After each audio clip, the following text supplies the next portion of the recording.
Hello and welcome to the Geek Battle Gaming YouTube channel. Today we are going to be looking at the Atari Gamestation Pro. So without further ado, let's get into it. Bosh!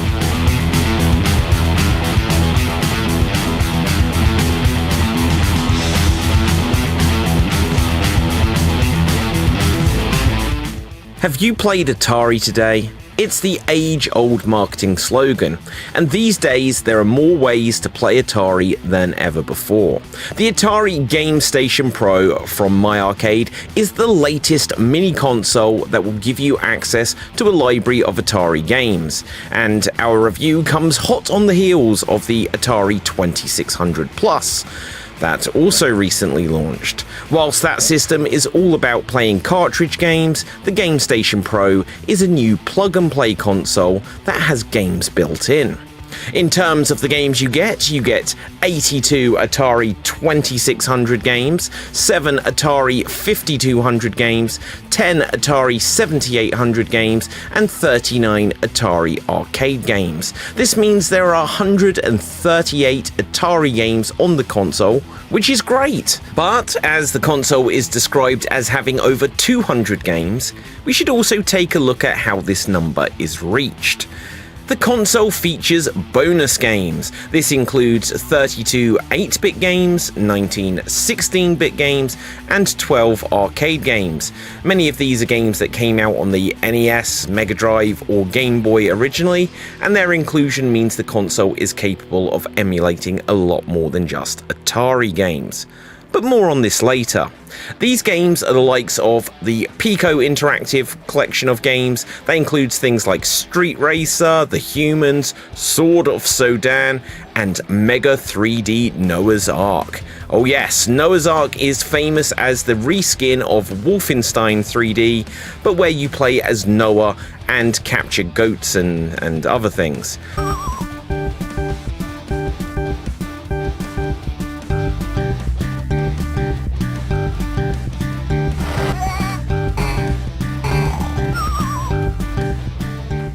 Sword of Sodan is notoriously awful.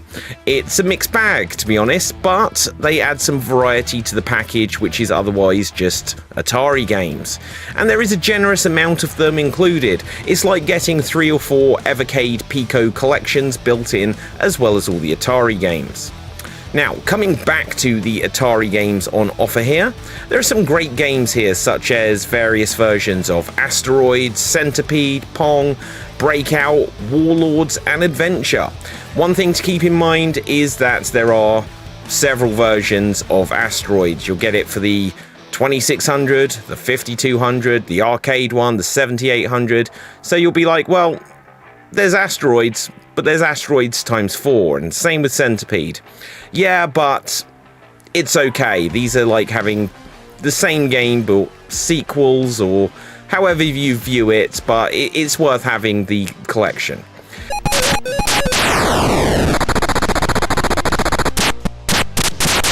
Now, I'll get into the controller a little later, but the collection does include 15 games out of the 200 plus that uses the built-in paddle, and these play quite well. Some of my favourite games available here include the arcade versions of Crystal Castles, Tempest, and Food Fight, the likes of Scrapyard Dog and Alien Brigade for the Atari 7800, and Missile Command, Haunted House, and the unreleased Adventure 2 for the Atari 2600. If the console was just the Atari games, it would be in the same ballpark as the Atari flashback consoles. And you can also get many of these games in the Atari 50th anniversary collection that came out on all the major consoles as well as PC. The Pico games do give you something a little different and a little extra, and you do get 2 joysticks with paddle controls on them. Things like this separate it from the Atari 50th anniversary collection and may lean you towards getting this collection as a way to experience the game slightly differently. But there is another very cool feature that may give this the edge if you were on the fence. The side of the console features a micro SD card slot, which allows you to add more games. Now, before we discuss everything about this, let's just talk you through updating the console to get the best results. Luckily for me, I didn't get the console until the first firmware update was already available from the My Arcade website. Head over to the section about the Gamestation Pro on their website and there will be a link to download the update, and it will give you some instructions on how to install it. The unit itself doesn't connect to the internet, so you'll have to connect it to a PC with a USB Type-C to USB Type-A cable. You'll also need a paperclip or a phone reset tool to do all of the steps. Simply download the files and install the driver on your PC. Once that's done, launch the firmware update from its folder and it will bring up the Arcade Dev tool. Click under the three-dot menu of both the loader and the firmware and choose the loader and firmware files from the firmware folder that you downloaded. Simple enough so far. After this, connect your Gamestation Pro to your PC with a USB Type-C cable to the back of the device, and then you'll need to poke a paperclip into the reset hole and you'll hear a click. Now whilst that is pressed down, then you hold down the power button to switch on the console. The PC will recognize the device and the Arcade Dev tool will say it is found the console. Click Run on the Dev tool and it will update the firmware. It all sounds slightly complicated but is actually simple enough. This will add a few new features to the console, including that there are game instructions on the menus and it will fix some aspect ratios of some arcade games. Now, to be honest, as I updated this as soon as I got mine, I can't say what the difference it made overall was, but I can tell you the main reason I did the update. From when I saw videos about the console, I saw that you could add extra games onto the SD card, and this update certainly improves that experience. My understanding is that all of the games would just appear in one big list when you go to the SD card menu, but with the update, I was able to organize the games into folders on the SD card. I also understand that the update may have added support for more consoles. Now, I did a little experimenting and this is what I found. You can add extra Atari 2600, 5200 and 7800 games. These won't appear alongside the built-in games through the main menu and you'll have to access them through the SD card menu. The games you've added don't seem to allow you to change the controls or do save states either, but hopefully a future firmware update will allow you to do this in the future.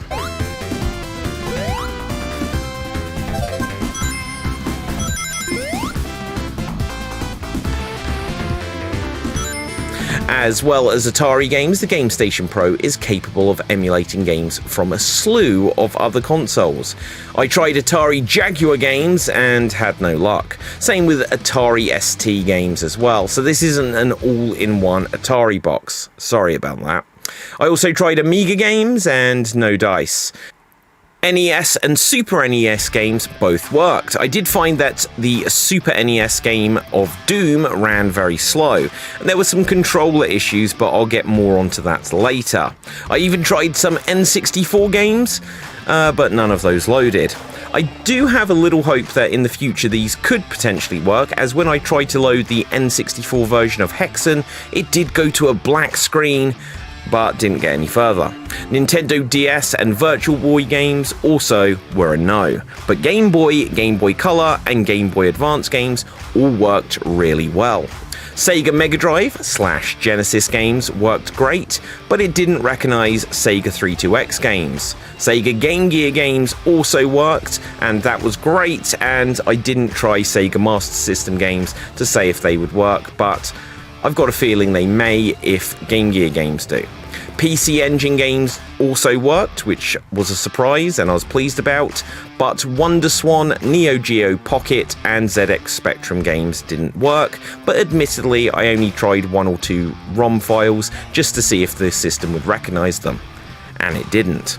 Now, one of the best things is that arcade games were great, if a little bit of a hit and miss experience. Although some older games worked, things like X-Men vs Street Fighter worked great as a slightly more modern arcade game, saying that even though it came out in the mid to late 90s. But Soul Calibur and 3D games were a big no. But it was great for something like WrestleFest or Pac-Man. The console itself is smaller than the 2600 Plus, but larger than some of the mini Atari flashback consoles that have been released over the years. It's about the size of a Nintendo Switch game box, but slightly thicker. The look of the console reminds me of the Atari 7800, but it has its own design rather than being a recreation of a past console. The console features two large buttons on the top, one for power and the other is a home button. Why they needed to be as large as they are, I'm not sure, but I suspect that it's because they put a fun light around them, so that when you switch it on, it has like this rainbow colour glow, and it's like, ooh. Yeah, so that may be why. The console comes with two controllers, and these are unique designs inspired by the classic Atari joysticks. I actually quite like how they're shaped, as the sticks are wider at the top and narrower towards the base. They remind me of the exclamation marks that would come up in Metal Gear Solid when you get spotted by a bad guy. They also feature more buttons and functions than the classic Atari controllers. Whilst the classic Atari 2600 stick only had one action button, and the menu controls were on the 2600 console itself, the Gamestation Pro features 3 action buttons, 3 menu buttons, an on-off switch, and a button to change the lights on the controller and the console. Yes, the console and controller both light up around the base. This is similar to the Atari VCS Classic joystick, but with a unique rainbow colour scheme, unless you change to one of the other colours. Oh, and a really important function of the joystick is that opposite the A button is a dial which allows you to play paddle games with this same controller. I found the controller worked well for all the built-in Atari games, and it felt good in the hand mostly. One thing I didn't like about the controller was the C button, which is a trigger, and it felt a little low for my reach, but I could get used to it. Truthfully, it didn't take long before I wanted to explore to see if I could use any other controllers with the console. Thankfully, you can! There is some good news and some bad news on this front though.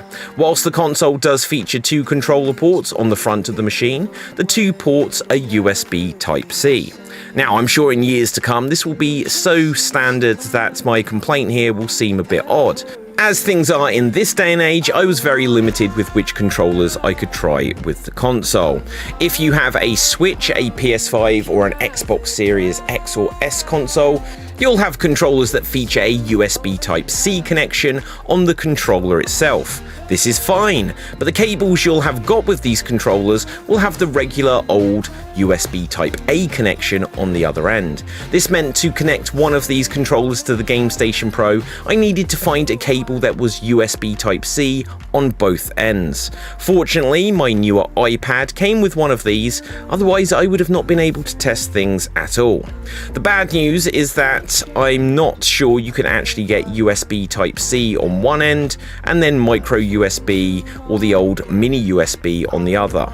So this meant I couldn't test PS3, PS4 or Xbox One controllers on the console. It also meant I couldn't try Atari VCS modern or classic controllers either, which was a bit of a bummer. And unless you can get an adapter for the old 9-pin port to USB Type-C, you can forget about using your new Atari 2600 Plus controllers on this. I did find a USB Type-C to Lightning cable, but the console didn't recognise my SteelSeries gamepad.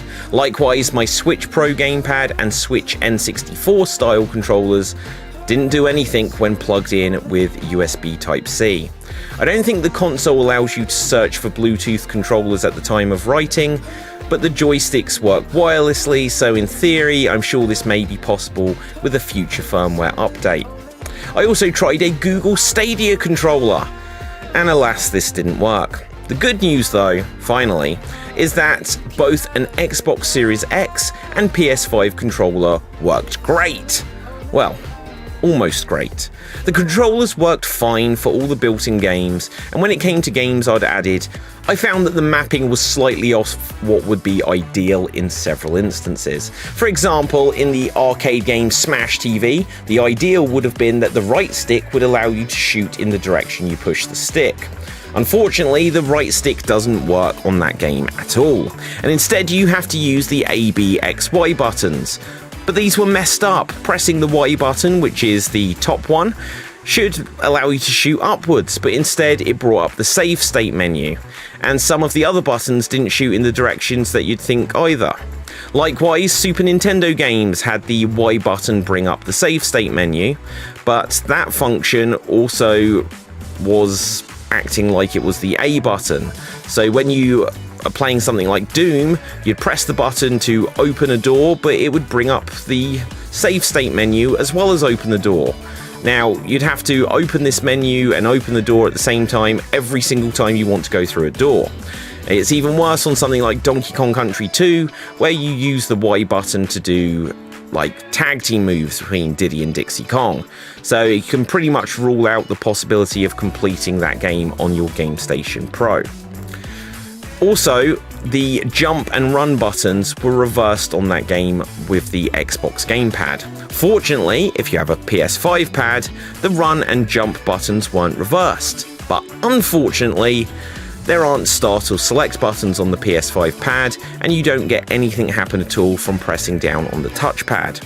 I'd like to think a future firmware update will add the ability for you to map buttons and change the layout of the things on controllers, especially for the added games. I'd also like if they added Bluetooth support to give more options for gamepads that you can use, and it would also be cool if a few other systems got support like N64 or Jaguar. The big question is whether you should get the Atari Gamestation Pro. The quick answer is that it is worth getting. I can definitely recommend that it is well built and works pretty damn well. I imagine that there will be a sale on the console in a few months' time, so if you can get this at about £50 to £70 or below $100 US, it is actually really good value for the number of games you get. Chances are it could even go less with the right deal. The bigger question is whether this is the right way for you to experience the games on offer. Now, £50 to £70 isn't the price it is at. It's currently around double £50, and you can currently get the Atari 50 collection at the time of me talking now for about £18 on Amazon, which gives you most of the same games. Now, if you want to experience a plug-and-play console away from your main console or your PC and want that joystick experience, this is a good option. I'll create a separate video and article looking at things like the Atari 2600 Plus and VCS versus this in terms of which one is right for you, because there are several options where you can play these same games. The ability to add your own games via SD card is the best part about this as a selling point, but with the controls being a little bit iffy here and there, and there are just being things like RetroPies which allow you to add many other consoles that this doesn't, you need to question is, does this do everything that you'd want it to, or are there other options that offer everything this does and then some too? I think if you already have the Atari 50th Anniversary Collection on PC or console, you should carefully consider if you need this. Even if you do have it, if you like the look of the bonus games, the SD card functionality, and included joysticks, and you can afford it, then yeah, do get it. So, I'm going to wrap things up on this video here. Okay, so this has been my review of the Atari Gamestation Pro. Do I think it's worth it? That's going to be up to you. If you're someone that just has to have everything, then certainly this is a fun way to play these old Atari games. And you can add all kinds of other things via the micro SD card slot. If you've got Atari 50, if you've got a VCS, well, I'll make another video in the near future. We'll explore what is the best way to get your Atari experience. For now though, if you haven't done so already, I would really appreciate if you would smash the subscribe button at www.youtube.com/@GeekBattleGaming. You can check out all of our different YouTube channels because we've got a bunch of different stuff which focuses on geek culture, improv comedy, pro wrestling, and so on and so forth. Do check out the article version of this review over on www.extremed.tv/gaming. And until next time, stay safe, always stay extremed, and ciao for now. Boom. And we're off the air.